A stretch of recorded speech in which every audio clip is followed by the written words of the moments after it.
point value, you can max out a grade on this. When we get to motivation, I know there's a lot of competing classes. You start figuring out which classes you have to give more effort to, more attention to. Here, everything's still in play. So I tend to see that grades on this one are high, but I want to make sure that we get to that high level of performance. So that's what we'll be doing as far as the schedule goes. So graduate students, again, that does impact you a bit because you now have class on the 18th, which was going to be the review. But I'll talk about the motivation schedule when we get to that unit, just for your purposes that there is no test on Monday, review, and then test this time next week. I'm going to go ahead and share my screen. We're going to go ahead and get into social learning theories. I'll need most of today to get to that. And then as a reminder, again, if you haven't been logging in on the Zoom feed, just as a reminder, React 4 has one of two options. It has the learning styles test that you can take and then report the full results. And I mean report the full results. What did you score the highest in? Explain why you think that's your learning style. I'm not looking for a paragraph about if you're going to get full credit on that, and still expecting the two outside sources.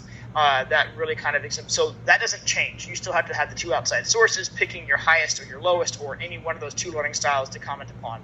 And then you have the React video as well. If you do both, then you can be done with Reacts for the semester, complete React 4 and both versions of that. It is not one paper, though. You'll submit the learning styles test into that assignment portal. You'll submit the traditional video into that portal. Two separate papers that will be graded independent of each other. Now you can reference them. I just talked to somebody today. You can reference them and kind of cross, and that's the purpose if you do both of those at the same time. If you do that and you're looking for any extra credit opportunities, that means that React 5 can be made available to you for 5 bonus points.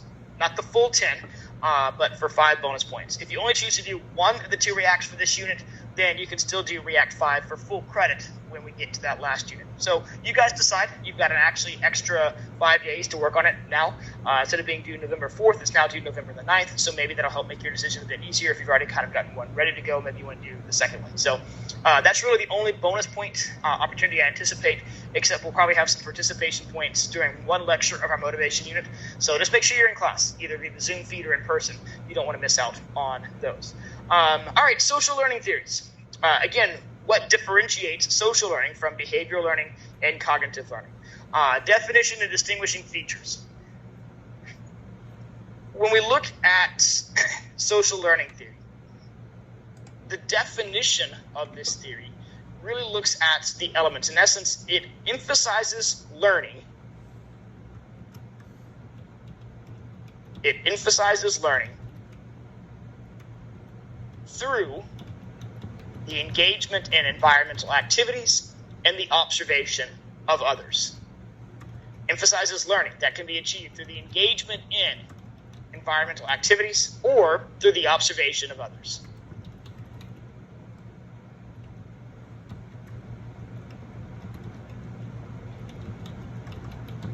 So if we look at the comparison between behavior views and cognitive views, we looked at locus and focus of learning. Now, both of those were on the individual, the actual person themselves.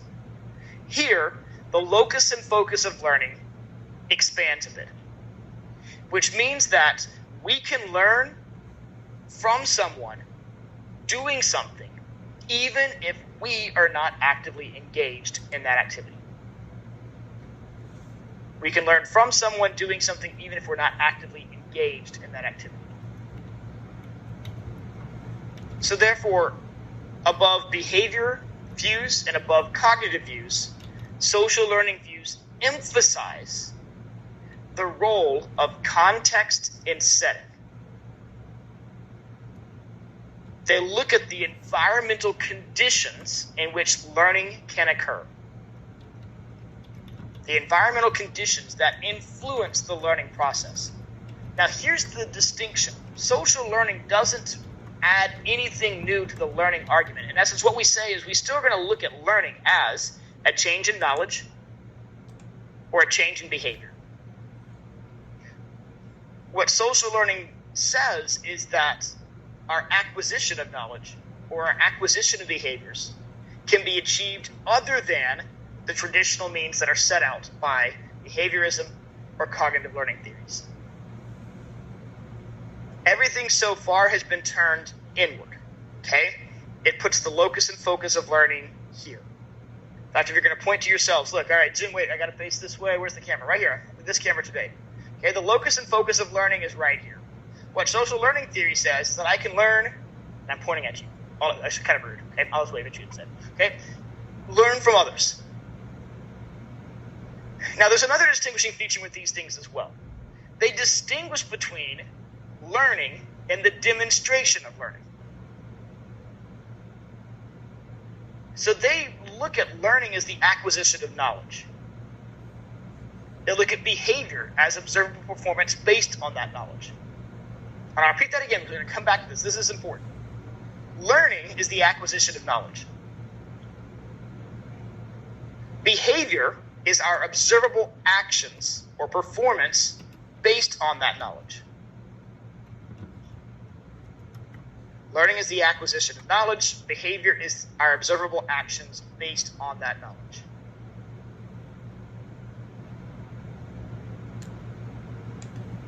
And this is where the role of context and setting is key. Because what they said, in an argument against strictly behavioral views or strictly cognitive views of learning, they said that those theories are limited. Why? Because they don't account for the context of the learning environment. They don't account for the context of the learning environment. Now, this is a context of the learning environment. And what they argue is that those are imprecise. Because if you wanted to gauge whether learning has occurred, what often happens is that students don't, or individuals don't, show what they know. They don't show what they know. But the setting has to be conducive for the demonstration of learning to be exhibited. That behaviors, our knowledge of learning, might not be demonstrated if the social setting isn't right.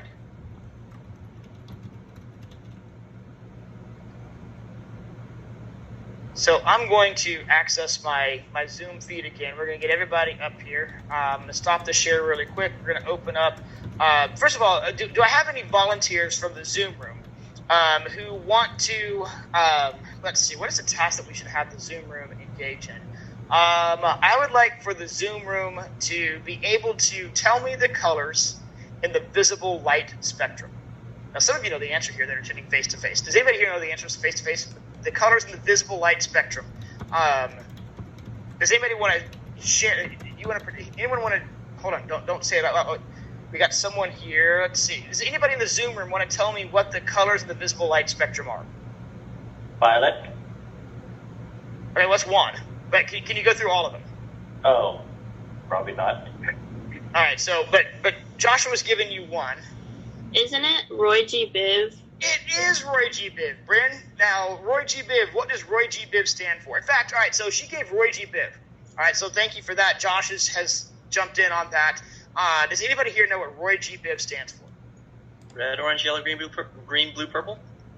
Well, Oh, wait, no. Yeah, no, hold on. Tyler. Violet. Hey, red, orange, yellow, green, blue, indigo, and violet. The rainbow connection, as Kermit the Frog is saying about. Now, most of you probably knew that answer. Most of you. But some of you started looking down. Like, don't look at me. Some of you got really nervous in the Zoom feed because the other day the people who were attending picked names at random to have to provide prompts and answers. That's the social context. How would I know if you know Roy G. Biv? If I ask you to raise your hand and provide that answer, what am I asking you to do? To demonstrate knowledge. You've learned it. You've acquired it. But you have not demonstrated. That's what social learning is all about. It looks at the context in which learning behaviors can not only be acquired, but also demonstrated. And their contention is that if the incentives are not there, if the learning context is not right, people will not either participate or demonstrate. Now, certainly that's an aspect of personality. Many people are reticent to raise their hand in class and provide any sort of answer. Why? According to social learning theory, they know the answer. It could be the easiest question. I could toss out what is 2 plus 2, and I don't know, don't answer. I didn't learn it. Okay, you're going to look down. You're not going to, you know the answer, but you're not going to offer it up. That's what social learning theory says. The context is key. Incentives have to be there. So that's one aspect of that. So Zoom room, don't worry. Now, if you hid behind kind of your screen, and all of you are turned off right now. No one's really kind of in. I don't see anybody live and in person. That's kind of what we do with this, and I'm not dissuading that. I mean, that's kind of how I attend faculty meetings as well. But it's kind of the way that, are you really engaged in this learning environment? Fair question, right? How effective, and this is what A&M is really seeking to understand, how effective is it from being in class and learning in this learning environment versus attending virtually and learning from that environment? I'm curious. So for those who've attended via Zoom, if you don't mind turning on your camera and kind of sharing, how have you made this learning environment work for you? Is there anybody who has kind of, maybe you've attended virtually all semester? I'm really kind of curious. I guess I can share my experience. Basically, I've secluded like one specific area of my house, like to just assign it to learning, to disassociate my room or like my living room, like disassociate everything else from school and just have one designated spot that's like school. Does that make sense? It does, and putting it in air quotes emphasized it, so I love it. So, Thank you. But, I mean, I get what you're saying, that if you really assign this the space of a learning environment, that really kind of separates it from leisure or lounge or entertainment or recreation or those type of aspects as well. Anybody else want to weigh in? Thank you, Marla. I appreciate that. Yeah. I did that too. So one section of my room is my, all my books and my table. And then usually when I have a class or when I'm studying, my husband is, he's very considerate. He usually just goes out to the living room and, lets me be on my own and then study. Okay. So again, intentionality there. Anybody else from the Zoom feed who attends virtually either this class or all classes? I'm actually taking 5 online classes right now. So what I've done is basically destroy my planner with different color inks. Actually, hi. We have a visual demonstration. Ta-da. Oh, wow. Yeah, it's hectic. And so each color is a different class, and then all of the Zoom times are on there, and the homework and everything. And it's really cool that you had my green on that. So congratulations for having the most beautiful color in the world. That green is actually for your class. Oh, awesome. Yes! That's really cool. And again, thanks you for sharing, Gianna. Anybody else from the Zoom feed? I guess I can. Oh, go ahead. No, go ahead. Okay, so I work full-time at the College of Medicine, and so I have to, figure out my designated spots as well. And something that's helped a lot is in my apartment, I have, this bar area where I, can stand. So it keeps me awake throughout the day, throughout my meetings, or throughout classes, which is really nice, too. So that's something that's... This class is late. Yeah, after a full day of work, then you got to go to my class. So yeah. Yep. Perfect. Thanks for sharing. Appreciate it, Sadie. And again, intentionality in learning environments. Was there anybody else? I think that there was 2 who spoke at the same time. So Sadie, was there anybody else that wanted? Yeah. Okay, Alec, yeah. I usually just turn down the temperature in my room to simulate how freezing every room always is in high school and college. Yeah. And so it works for me somehow, It keeps me from getting too comfortable. So people in my creativity class can actually empathize with that. I literally think it was 58 degrees in that classroom the other day. It was frigid. We had one girl literally in the fetal position. She was trying to keep warm during lecture. They fixed the temperature after we left, by the way. I don't know if you saw that or not. It's interesting. Lots of people interested in those engagement factors. And that's what social learning has to say. Acquisition of knowledge is context dependent. You can also learn from people in your environment. But how do you know what's been learned? The demonstration of that learning is dependent on environmental factors as well. We had a chat thing pop up. Anyway, so let's go back then to the slide. Because when we look at that, Zoom, is everyone back on the slide here? I think I got it right? Yep. Yeah, when you look at this then, the role of context and setting, we've established that that's key. And I appreciate you guys sharing your tips and things that you do to kind of make this virtual learning environment at least more academic in nature instead of it being something that's more a leisure activity. The methods of learning, and here's where we kind of distinguish between this. Inactive, and notice how it's spelled. This is not inactive, I-N. This is inactive. So I don't know if the emphasis of the syllable helps with that aspect, but inactive is the type of learning in which you engage in the activity yourself. Learning by the result of our own actions. Learning by the result of our own actions. So all of you right now are engaged in inactive learning, unless you are a bot, and I don't know it, and you've logged in remotely or attending via bot today. I don't know if anybody here is a bot, but we can do temperature checks on the way out. It's crazy that people are having bots attend classroom, but if so, that's not inactive learning.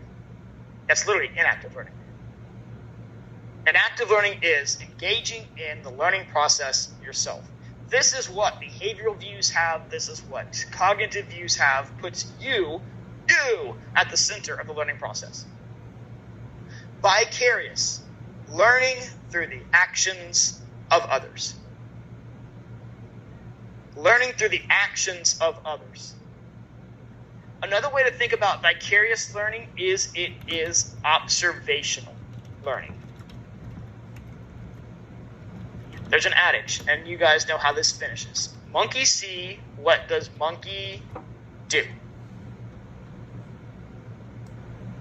Vicarious learning is learning through the actions of others.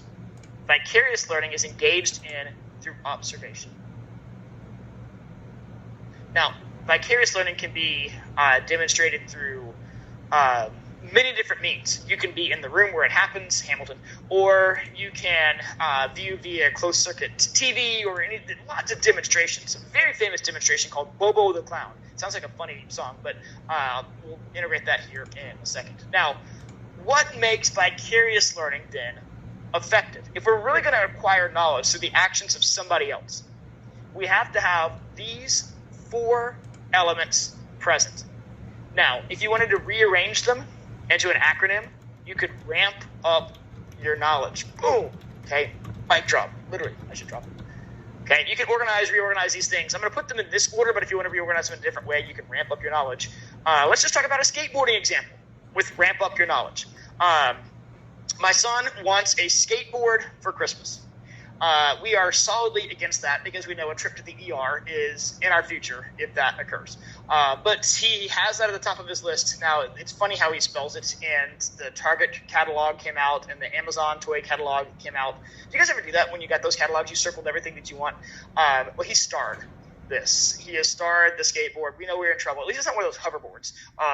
But we know that he's going to be on us for that particular object. Now, if he was going to go, and so sometimes we go to Brian Bachman Park, and there's a skate park. There's a swimming pool and volleyball courts and a pavilion and a baseball field. But sometimes after baseball or baseball practice, we would go and watch the people on the skateboards. So if he's going to observationally learn how to skateboard, number 1, attention. You have to, and this goes back to the cognitive learning theory, you have to pay attention. You have to be able to perceive, attend,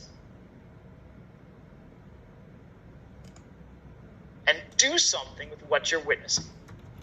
Now, that do something with what you're witnessing, and this is why these things don't come in reverse, we have to remember it. Retain it. Retention. You have to be able to retain or remember what you've paid attention to. Store what you have seen. Now, this could be in the form of mental images.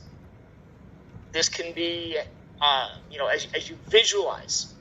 Maybe it is something that you heard, oh, kick this here, do this here, and you heard explanations. Maybe you have just some phrases and things. Any aspect of that, all elements of this, you have to attend to it. Then you have to retain it. Retention. Learning hasn't occurred unless there is acquisition of knowledge.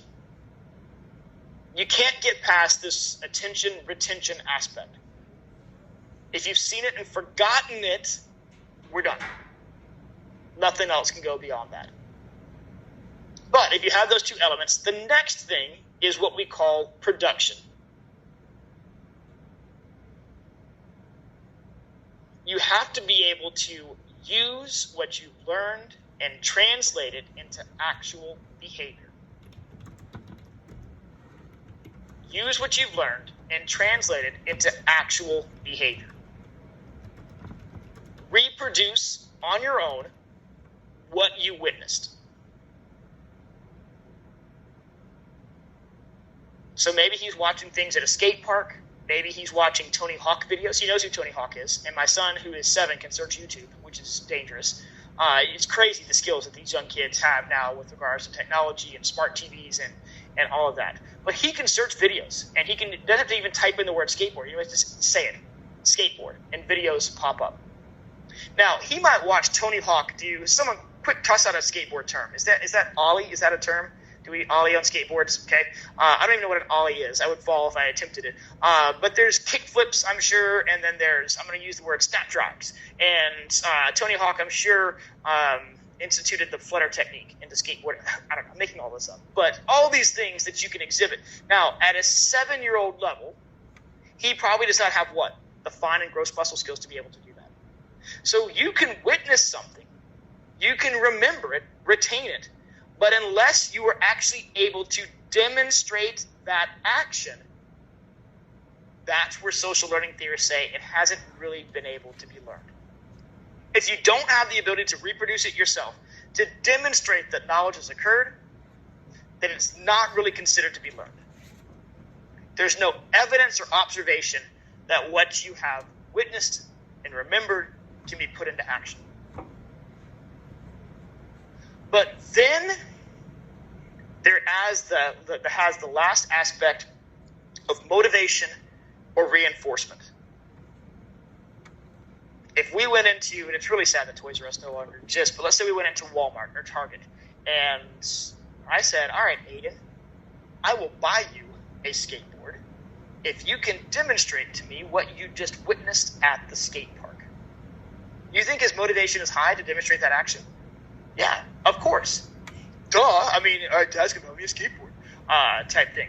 I'm not immune to incentivizing swinging hard and through the baseball for snow cones, which resulted in 2 hits the other night.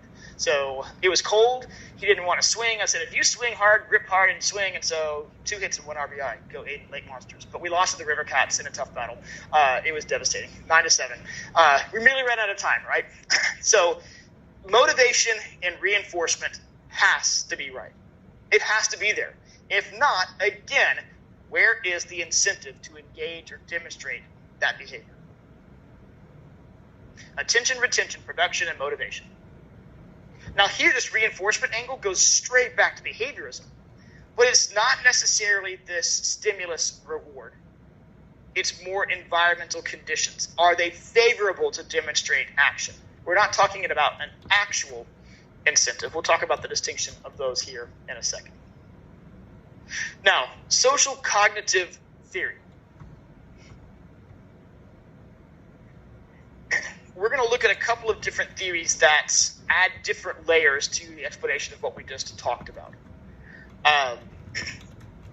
This is a really interesting theory that adds layers of self-perception into the social learning process. Remember, we just talked about that social learning is being able to learn as a result of watching somebody else or being in an environmental condition or circumstances that is favorable. But the social cognitive theory lends itself more to the cognitive model. It adds in elements of social learning, but adds or just keeps that cognitive influence there and looks at self-influences. So there's a fancy name for this. In fact, there's 3 names: social cognitive theory, reciprocal determinism, triarch theory. All of those are the same thing. Comes out of the work of Bandura. Now, what you see here in these graphics, these are purposefully designed and labeled. You can look at arrows, and you can look at the interplay and interchange of those arrows. Here we have this dude in the backwards baseball cap, and he's in a learning environment, a classroom, and apparently he's too old for that classroom because his classmates on the bottom left are very much younger than he is. So we'll call him, Happy Gilmore, right? Not Happy Gilmore, Billy Madison. Okay, so Billy is in his school. Now, reciprocal determinism, as a theory, suggests that individuals function in a learning environment as a result of dynamic interaction.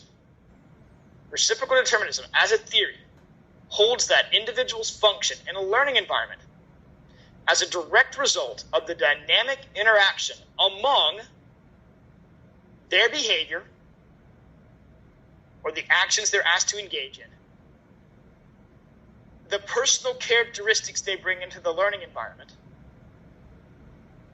and the environment itself. It's a dynamic interaction amongst behavior aspects, action-based aspects, personal characteristics, and the learning environment.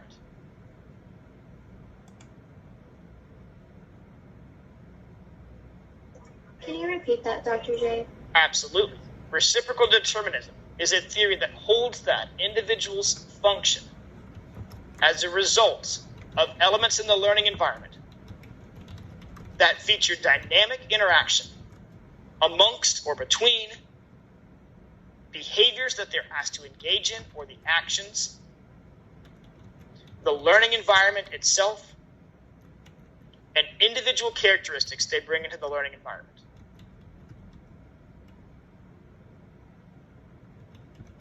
Now here I've chosen to identify it as SSA. You can reverse it if you want to. I chose not to.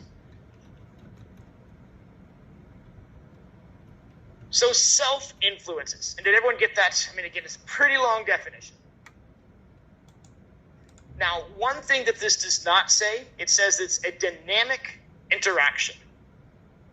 Here you see reciprocal, which means one impacts the other as much as the other impacts the they equally impact each other.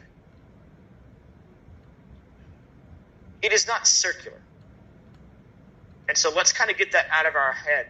One thing we could think about, if you look at the way I drew on my screen, let me put the blue dot on Billy Madison's face. Billy does not influence the learning environment, and the learning environment influence his actions, which influence Billy, and we go around like this. Okay, that's circular determinism. We have reciprocal determinism, which means all of these elements interact together. And what they do is they cultivate and create a social learning environment. So the self-influences, personal characteristics that we bring into a learning environment. Now, a learning environment can be a Zoom room, which is really interesting when you're talking about the day, and I appreciate everyone who shared their experiences of how you make it authentic and unique. But when you sit down, and let's say I sit down to grade, okay, that's a learning environment for me. Grading behavior, test taking or assignment completing behavior, all of those deal with my emotions. Okay, am I happy? Am I sad? Did I lose a fantasy football matchup? Am I hopeful? Am I worried? It includes expectations. I always kind of get nervous when I open up the first paper in a queue. And I'm really hoping, and I'll tell you this, it is easier to grade good papers. It really is. It makes my job a lot easier in pointing out strengths that is evident in the papers rather than trying to go and find everything that needs to be corrected. And it takes me much longer to really and so I'm hoping when I enter into that grading environment that the papers are good. And so I have all of these beliefs and expectations and goal setting. So think about this. When you approach an assignment, let's just say React number 4, How do you approach that? Like, oh. Okay, you know your calendar. If you're like Gianna, it's colored and all laid out pretty with my green indicating mine. And some of you have that. Some of you just all of a sudden log in like, oh no. And you realize that, think about that, those personal characteristics that you bring into a learning environment. Now notice I'm not saying personality characteristics. I'm saying personal characteristics. I'm not saying extroverted, introverted, those type things. I'm saying what you bring into a learning environment. So whether it's me grading or you completing an assignment or attending class, all of that energy we derive, all of that's based off those self-influences. Now, social influences, the environment, the surroundings. This class is at 5:35 in the afternoon. Not ideal. Next semester, it won't be. It'll be at 4:15. Okay, I think we're reverting back to kind of a more traditional schedule. I don't know if you guys seen the schedule on Howdy yet. I know professors can see it. Some of you, yeah, you guys can see it. You know when the classes are. I think we're reverting back to kind of the way that this class schedule was before. So I'm done at 5:20 instead of 6:50. I mean, that's a little bit nicer to be done. I'm not starving by the time I get home and all of that. By the way, the chicken parmesan was excellent. It was really good the other day. So the social influences are time of day. I'm sure that you've had professors that have really encouraged you in a learning environment. I'm sure you've had Professor Bueller, and you know exactly those aspects of that environment that will inspire you to learn or will inhibit you from learning. And then we get to the actions, the actual behaviors themselves. Your abilities and your skills put into action. So all of those influence each other. A lot of times I use The Voice or American Idol as a reference for this. You can think about a singer who comes in with ambitions and goals, and they sit in front of a panel of judges. And those panel of judges are the social influences, and they're singing in front of cameras. And then they get style tips and vocal tips and all of that. And then you look at the progression of that singer throughout the series or the show, and you can see their actions and how they emerge or evolve as a singer. That's reciprocal determinism. All those influences interacting together, how we adjust.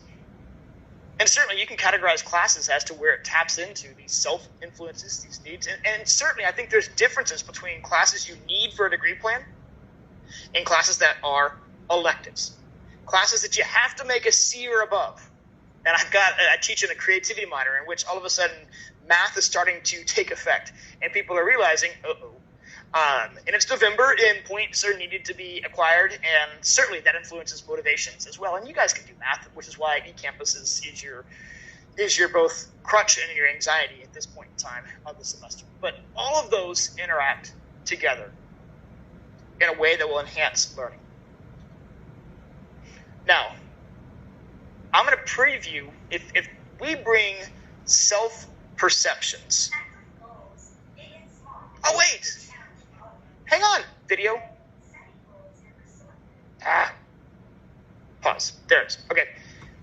Didn't expect a video data double today, did you? No, I got tech savvy and integrated videos into this thing. So when we deal with including self-perceptions, so we're going to use social cognition as a means of exploring self-influences, social influences, and behaviors and actions. That's kind of how we're going to segue into this. So we're going to deal with self-influences first. Now, you've learned already this semester to differentiate between self-concept and self-esteem. When we talked about identity, we identified self-concept as basically a list of traits, characteristics, and attributes that you feel is true for you. A list of traits, characteristics, and attributes that you believe is true or accurate for you. And then building upon that, self-esteem is the evaluative judgment of self-worth. The evaluative judgment of self-worth.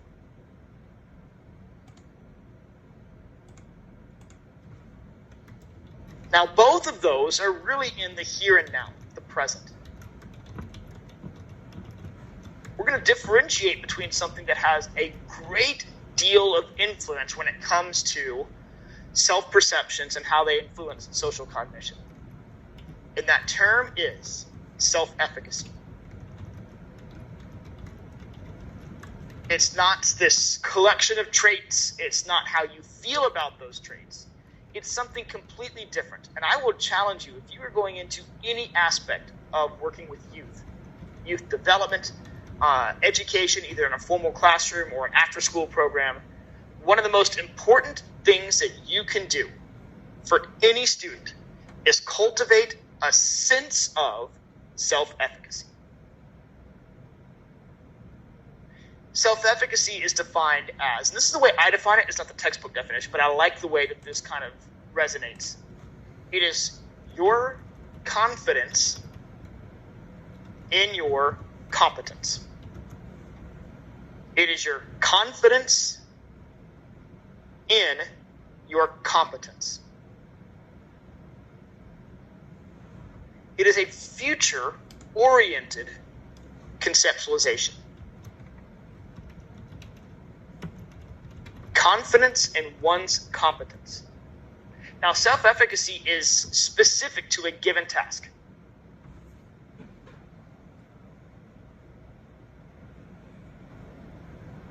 And it's your belief of what outcome or result you will get. We're going to get into, and a lot of this is going to translate really well and segue really well into our motivation unit. I mean, we can look at attribution theory and how we explain successes and failures. But when we look at this self-efficacy, it's our belief of how well we will do at a given task. It hasn't occurred yet, but it's about to. What is your self-efficacy for completing reaction papers now in class? Has that been built up? Do you have a confidence to be able to get a 10 out of 10? You know, the first time you submit a paper for a semester, it's kind of a, I don't know, here we go, best guess. And then hopefully you get feedback, use that feedback to better craft whatever the professor or the teacher is looking for, and then you can build more confidence in your ability to do well going forward. But the key distinction and differentiation of those is that it's not based in the present, it's based on a future outcome. And it's also specific to a given task, not a global view. Self-efficacy is a global view, an evaluative judgment of self-worth. Self-efficacy is really our belief of our confidence and our competence at a given task. Self-concept looks at things in the here and now. Self-efficacy looks at things in the future. But do you think that future orientation influences learning? Of course it does. Of course it does. So now let me play this fantastic video that I have found that I think will demonstrate this, because we all are visual learners, right? And I have a feeling if you guys take the learning styles test, this is one of the reasons that I read it all in my PowerPoints, because I found that the students in this class largely are visual learners. So here we go. The importance of self-efficacy. Ready, set, go.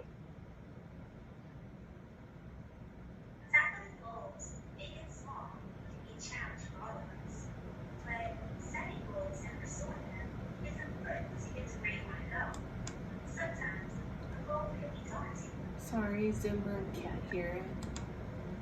That's when your self-efficacy matters most. All right, hang on. I gotta do this. Hang on, I'm gonna. All right, let's start this over. Hang on. The Zoom room. I don't think I turned on share computer sound, so let me do that.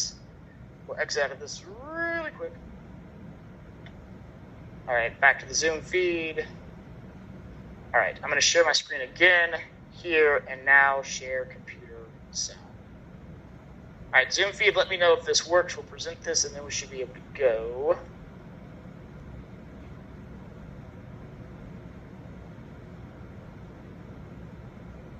Tackling goals, Are we big good, Zoom? and small, Yes. can be a challenge for all of us. But setting goals and pursuing them is important to get to where you want to go. Sometimes a goal can be daunting, seeming too tough to tackle. That's when your self-efficacy matters most. Self-efficacy is the belief in your own ability to succeed in achieving a goal. Having the confidence to know you can do whatever you set your mind to by managing how you think, feel, and behave. Having high self-efficacy helps you get your thoughts, feelings, and emotions under control, have better grades, and set higher goals in school, making you feel good all around. And when you feel good about a goal, you're more likely to give it your best effort. There are 5 ways that can help you develop your self-efficacy. 5 ways. By recalling times when you have succeeded in the past through your own hard work and strengths. For example, remembering the last times when you weren't ready to write this down. There are 5 ways in school, making you feel good all around. And when you feel good about a goal, you're more likely to give it your best effort. There's 5 ways makes a really good multiple choice question. There are 5 ways that can help you develop your self-efficacy. By recalling times when you have succeeded in the past through your own hard work and strengths. For example, all right, recalling times that you've succeeded in the past based on your own strengths. Recalling times that you've succeeded in the past off your own strengths.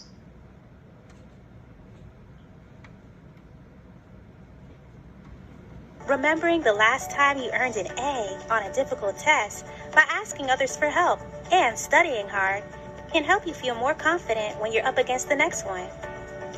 Pulling from your own experiences of success has the strongest influence on your self-efficacy. All right, we're going to come back and visit this. Pulling from your own experiences has the strongest impact on self-efficacy. Put a pin in that if you have an iPhone. If you have an Android, I'm sorry. There's no pin drop location for this, but we'll come back to that. Number 1. When you see how others... anything you experience personally is the most meaningful impact for self-efficacy.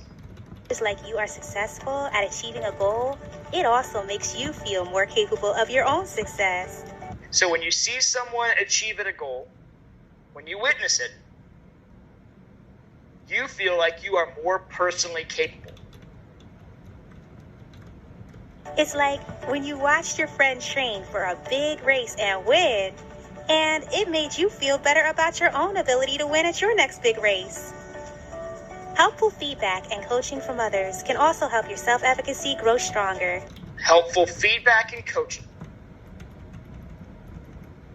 So you're experiencing something yourself, seeing someone else accomplish it, getting helpful feedback and instruction.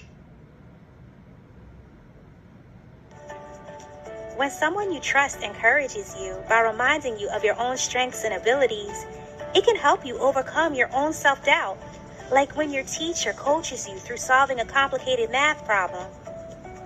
Sometimes it can be helpful to imagine yourself accomplishing a task. All right, visualization. Imagine yourself accomplishing something. Anyone here who doesn't have the Aggie ring yet, think about the day you're going to slip that ring on your finger. Images you see in your mind can be inspired by any of the things I just mentioned, like imagining solving the math problem before you even start trying or celebrating at the finish line before the race. Finally, learning how to read your body and emotions can also help you feel more ready to step up to the plate. Vitruvian Man, there it is. Learning how to read your own body and emotions. There's a time when you're too tired to be able to do something. Am I right? You can't start something because you're just fatigued. That's not going to give you any confidence in your competence to be able to do something when you're up against literal mental fatigue, physical fatigue, emotions. I know being a student is entirely stressful. Get it. Been there, did it 3 times. So I know exactly what you guys are going through with that, but that has a major impact on this as well. We all get nervous when we have to do something challenging, but when we read those feelings and emotions in a positive way, such as feeling excited instead of anxious, it helps us think about the situation in a completely different way. Having positive emotions and moods builds your self-efficacy, making you feel more optimistic about what's up ahead. The more you become skilled at using these experiences and influences, the more self-efficacy you will build in pursuit of future similar endeavors. It doesn't mean it'll be easy. It just means that you believe you can make it happen. Having a high sense of self-efficacy can help increase your sense of agency, self-regulation, growth mindset, and perseverance, making you more likely to set and stick to challenging goals, motivating you to work hard and succeed, and giving you the courage to try new things. Those around you can help you by giving you good feedback, reminding you of your strengths and abilities, and helping you bounce back from setbacks. All right, so point made, right?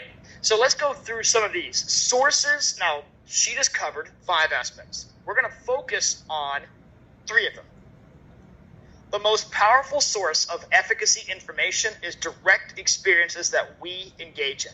Mastery experiences.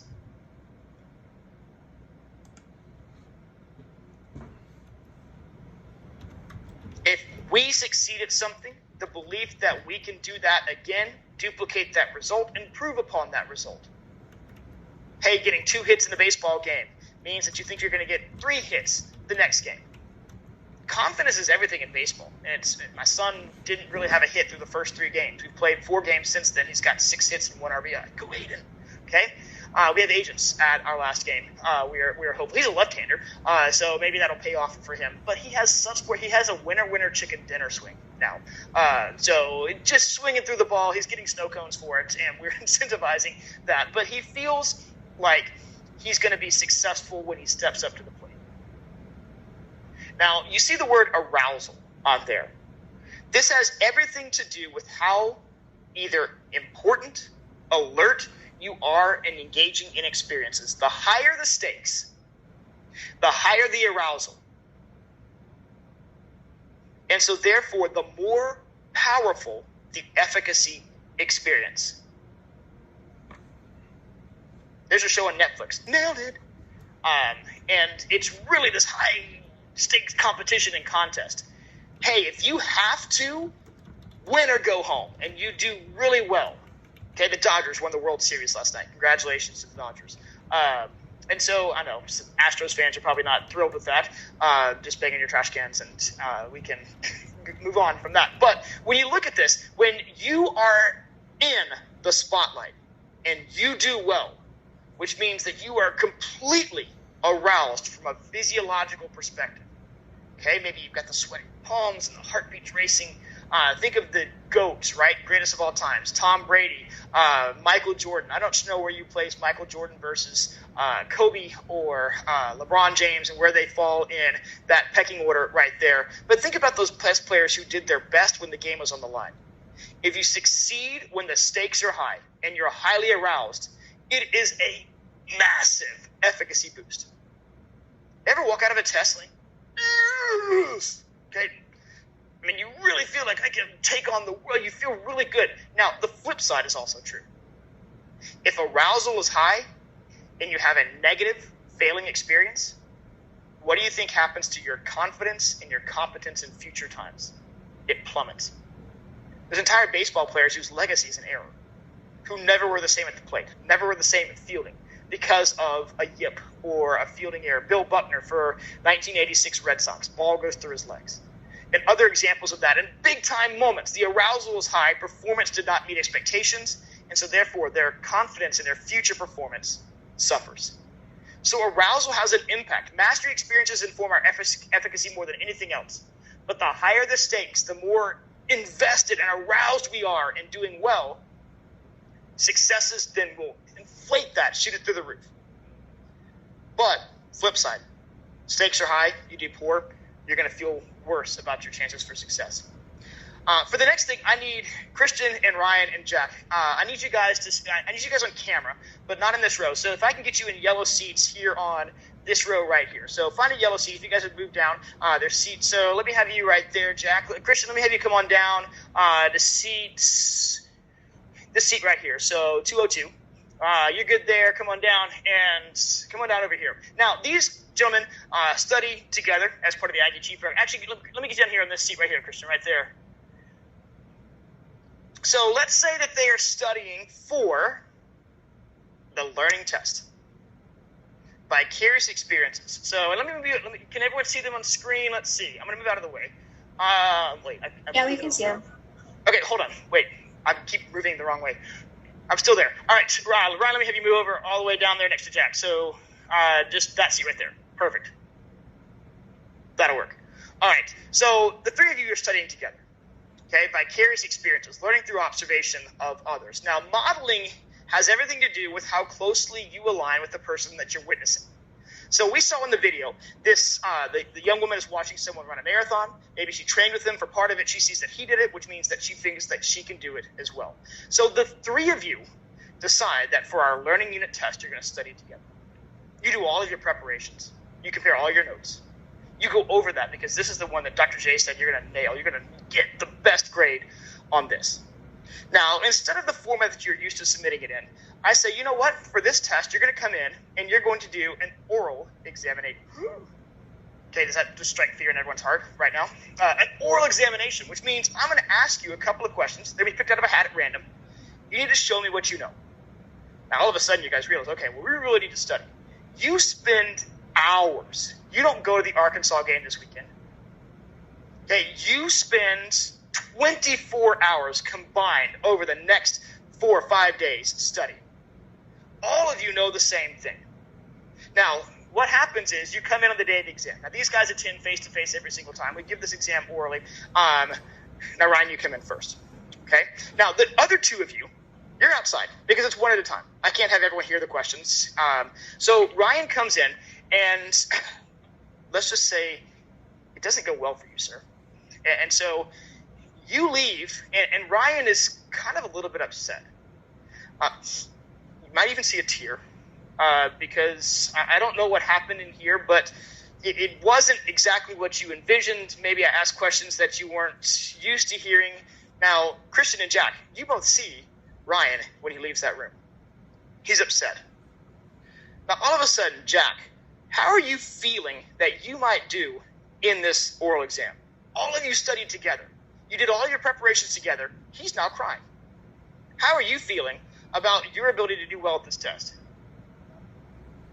Well, you may be happy at him. So he's happy. I love that. He's bringing that aspect into this. But let me tell you, it doesn't go well for you either. In fact, not only are you crying, I mean, you're sobbing. I mean, you have like this heat, and he can't even walk. He's that upset. I mean, he's leaving, he's stumbling over himself, and he's that upset that all of a sudden you're getting a little bit nervous, right? How do you think you're going to do? Okay, so all of a sudden, what might have been, we can do this, okay? You had the first experience, did not go well. Second experience, who knows how it went? You're crying, you're sobbing and heaving. Christian's coming in. What do you think his confidence and his competence is going to be? -50. Yeah, low, right? I mean, if anybody else had seen that, and maybe the three of you guys studied together, you spent all that time, and you see people fail at something, you're like, oh no, she knew it better than I did. And she literally is convulsing in the hallway. All of a sudden, have you learned it? You don't know a thing about what you're going to face. But what do you feel like when you walk in here? You're like, I better just run. That's what modeling is. Your efficacy is impacted by, and you guys can go back to your socially distanced seats. Thank you guys for being my demonstration today. And I have every confidence you're going to do well. So that's probably a complete fabrication because they've done well on their assignment so far. But that's what modeling is. When you closely align with the person who's engaging in a behavior, their successes increase your anticipation of success. Their failures increase your anticipation of failure. And the more closely you identify with them, the more powerful of a source of information that is. I would love to give an oral exam and just for reaction. You can't do it this semester, but I would be really curious as if I put you guys all in a line and you watch everyone walk out of the room, what that might do for confidence. It never would happen, but it could be interesting. Now, social persuasion. Social persuasion isn't really a long-lasting source of efficacy. What it is, though, is a temporary efficacy boost. It's aspects of the environment that can give you a spike or a swell in your confidence that you're going to do well. Aspects of the learning environment. I'm not going to the game on Saturday. It's Halloween, and I have an astronaut at the house, and a 11-year-old who's boycotting because we wouldn't buy her the costume that she wanted. So, I mean, that's where we're at. And she wanted to be a cosplay individual, and I said, no way. So she's going as a disgruntled preteen. But Can you even think about right now the march down big, and you got the entire football team, and all of a sudden Kyle Field starts clapping along, and then Kanye comes in, right? Yeah, you get the Bauer, and then Reveille runs, and you always want to see if she's going to escape. Because it's happened that the handler has let go of the leash and Reveille just runs all over the place. How exciting is that? You guys tell me. I'm not going to be there. I wish I was. But, man, big game. Who would have thought? Arkansas, right? So do you think that football team starts off with that boost of the crowd? Can you imagine how cool it would be to run out to Kanye and sway back and forth and all the things that that is social persuasion. If you ever had a coach before a match that gave you a good locker room speech, or a band director, you can march with the best of them type thing, that's what social persuasion is. It's an efficacy boost. It builds up your confidence. An inspiring speech that can help, get you started. Now the rest, knowledge, action, skills, behaviors, they're going to come into play. That's why there's a home field advantage at Kyle Field. That's what that social persuasion does. Really important aspect here. You can cultivate efficacy in people that you're around through what you engage in demonstrating your successes, through encouraging them, through providing feedback if you're in a position to. If you work with kids or with youth, this is one of the most powerful things you can do. Build them up so they think that they will do well in the future. All right, next slide. Another video. Hang on. We've really gone high tech today. Self-regulation. Here's the other important self-factor. Your dog's name is Mika, right? Minka. Yeah. Yes. Okay. Self-regulated learning. Aspects. You can see knowledge and motivation. When we look at self-regulated learning, we're talking about the process that we as a learner use to activate and sustain learning behaviors. The process that we use as a learner to activate and sustain our learning behaviors. The process that we use to activate and sustain our learning behaviors.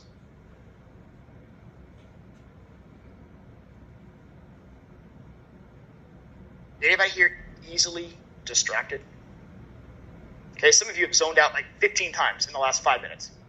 It's difficult to concentrate. Now, hopefully I'm trying to prevent, energy is, I had a caffeinated drink this afternoon, so hopefully that's kind of showing through in lecture. But when you look at that, there are influences that will combine together to influence self-regulation. We call these skill power and willpower. Self-regulated learners have a combination of knowledge, academic abilities, or skills. They have knowledge, academic abilities, skills, and information. So what do they have? They have the 4 S's. Self-regulated learners have an in-depth knowledge of self. All of you know how you learn best. And if you don't, you can take the Learning Styles quiz and find out. How you learn best. Modality of learning, visual learning, auditory learning, kinesthetic learning. But all of you have knowledge about that. Knowledge of self is the first S that self-regulated learners have. Second, knowledge of subject. If you're going to demonstrate knowledge, you actually have to have declarative knowledge or procedural knowledge of the actions to engage in. You can know how you learn best, but you also have to know how. You have a knowledge of the subject. Then, you have a knowledge of the situation, the context in which learning will be demonstrated. You study differently when you have to write a paper versus when you take a test, am I correct? Of course you do. You have to convey it differently. That's knowledge of situation.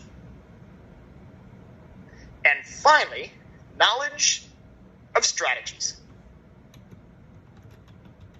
Effective ways that you can demonstrate your learning more effectively.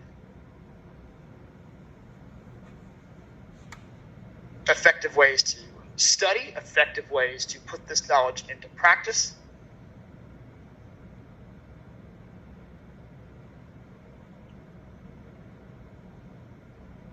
All of those really pertain to what we have talked about in that previous class when we looked at application of cognitive learning, metacognition. Those with self-regulated learning tendencies have a greater ability to monitor their own thinking processes. To monitor their own thinking processes. We described metacognition as thinking about thinking. But here, there adds the level of intentionality. Monitoring your own thinking processes. I have to be very careful when I'm grading, that I'm not grading in a top-down manner, that I'm really processing every aspect of that paper and looking at it from a bottom-up feature analysis.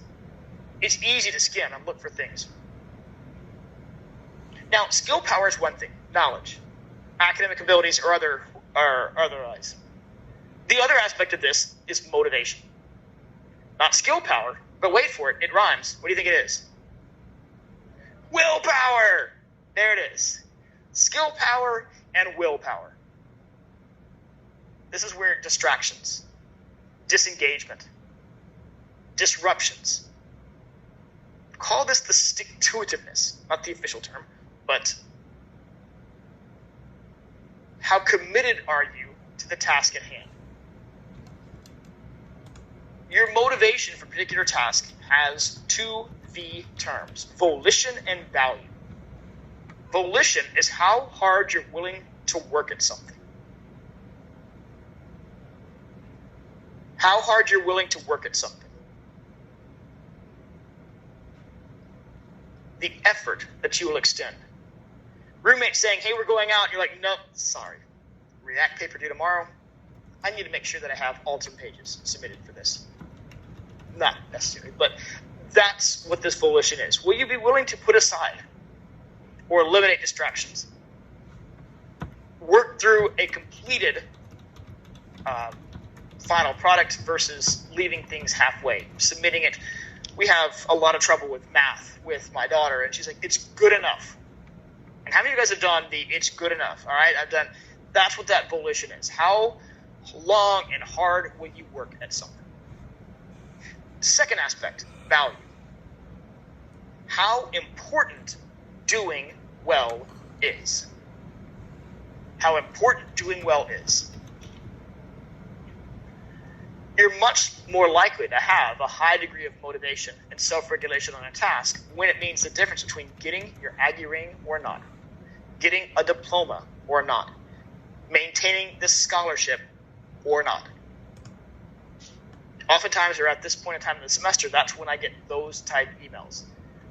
I know I could have done better in the first part of the semester, but my scholarship depends on it. That's when you look at that value-based aspect. And so high self-regulated learners have high combinations of volition, that willpower, that stick-to-itiveness, that willing to work through distractions and disruptions. And mind you, that's hard for me. Anything happens in the background, whoop, I'm like a cat. It's kind of weird comparing myself to a cat. No attention span whatsoever. Literally, goldfish, I think, have a longer attention span than I do. But if I sit down and I really promise myself at the end of this is a really nice glass of bourbon or something else, then I'm maybe willing to stick with that a bit more. But volition and value. Skill power, willpower. All having to do with self-regulation of learning. Really interesting theory. We're only scratching the surface of this. Self-regulation is actually a lot of what my colleagues in the Department of Ed Psych do. They study. They look at self-regulated learning in a lot of variety of different age kids. So graduate students, I know that Dr. Gage looks at this. I know that Dr. Woltering looks at this. Dr. Rebecca Brooker looks at this as well in the Department of Psychological and Brain Sciences. Let's see how long this video is.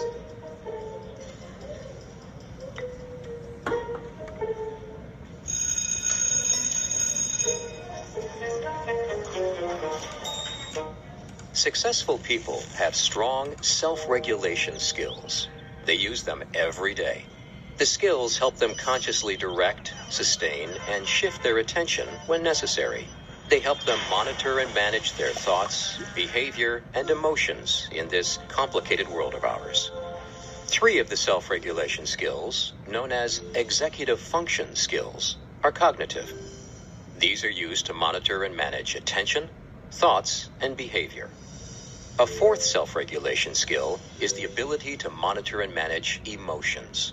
These skills are not inborn, but they are teachable, and we depend on them every day, especially when the going gets rough. Just like adults, when students are upset or angry, it's hard for them to use their executive function skills because their strong emotions take over. This can also make it difficult for them to listen, remember rules, and stay focused on learning. So, learning to monitor and manage emotions allows students to recognize their strong feelings and use strategies to calm down. Then, they can use their executive function skills again. And we'll see executive functioning in our next motivation unit. I'm going to skip past the social influences. You guys have the ability to hopefully play this video when you look at, let me quickly go over the 3 E's here. When you look at ergonomic factors, this is how a classroom is set up. You are in the innovative learning classroom building. What aspect of this is conducive to engaging the senses or the settings of the learners in the learning environment? Has everything to do with design. Intentional. I think this classroom is set up really well. I love teaching in it. I'm not in here next semester, but I'm petitioning to be. Experiential factors. Talks about the actual activity that you're being engaged in itself.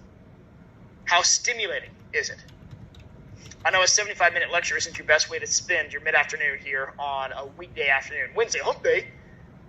But hopefully there's aspects of stimulation that kind of keep you engaged in this aspect here. And finally, engagement factors. How connected do you feel? And this is the difficult part. If you feel like you are connected and part of a community or a classroom, we have these distance learners that are engaging with us via Zoom. And it's weird sometimes hearing you speak up and all of a sudden we all turn around and the voice is coming from the ceiling. It's not optimal, to be honest. I mean, when you really look at classroom and community, those aspects all combined together. There's an entire theory over this. We won't have time to get into it for this, but there's lots of intentionality that goes into creating the social influences. But I want to end with this last slide because I only have a couple of minutes left. I've got 5 minutes left. So I want to finish with this and then wrap up. Social constructivism. Now, you will recognize this term from Vygotsky a bit when he kind of looked at the social constructivist nature of learning. But we can differentiate between 2 different types of learning from a social perspective. We can look at the psychological learning that we do at the individual level. This is individual learning that uses cognition. The learner is active in constructing. In fact, what you're doing right now is engaging in psychological learning. First wave. You are inputting information if you're in the information processing approach. IMM. You are making it individually meaningful. Individual meaning making is what IMM stands for. Individual meaning making. You are taking notes in a way that you are going to remember it, in a way that represents it that you can use later on. Some of you are pure note takers, so you have to take notes that you can pass on to other individuals. So what you're doing right now is this first wave constructivism. And this is where Piaget kind of centered his theory. It's that initial level where we make it individually meaningful. As I've said before, if I looked at everyone's notes from today, they would not all be the same. Why? You've written down different things. You've emphasized, underlined, colored, all of that you use to make these notes meaningful, personal, and yours. But then you're in a study group, and you decide, all right, we're just going to bite the bullet here. I didn't do well on my development test. I need to study with people in this class. And you form study groups, and then you engage in social learning. Social learning occurs as a function of belonging to a group. It occurs as a function of belonging to a group. And in this group, you arrive at a consensus, a social construction of knowledge. Arriving at agreement, consensus, a social construction of knowledge. Oh, you read it down that way? Oh, I read it down this way. Well, wait, these 2 definitions, if you look at that, they really kind of provide this universe. Hey, I like this definition when you combine those 2 things together. Learning through being in the presence of others. Not from a teacher-student, professor-student type relationship, but learning through sharing information with each other. That second wave process where you take your knowledge that you've individualized, introduce it into a learning or group type environment, allows for what we call appropriation. Appropriation is being able to internalize knowledge and skills developed in interactions with others. Being able to internalize knowledge and skills developed in interactions with others. Being able to internalize knowledge and skills developed in interactions with others. So maybe you will form groups and study for the exam. There is no oral exam, and the exam is this time next week. That's where we're going to end our learning unit. So we've got 1 unit to go, gang. 3 more lectures. Again, as a recap, Monday is a review. So November 2nd is a review. November 4th is the exam. For everyone, the React paper is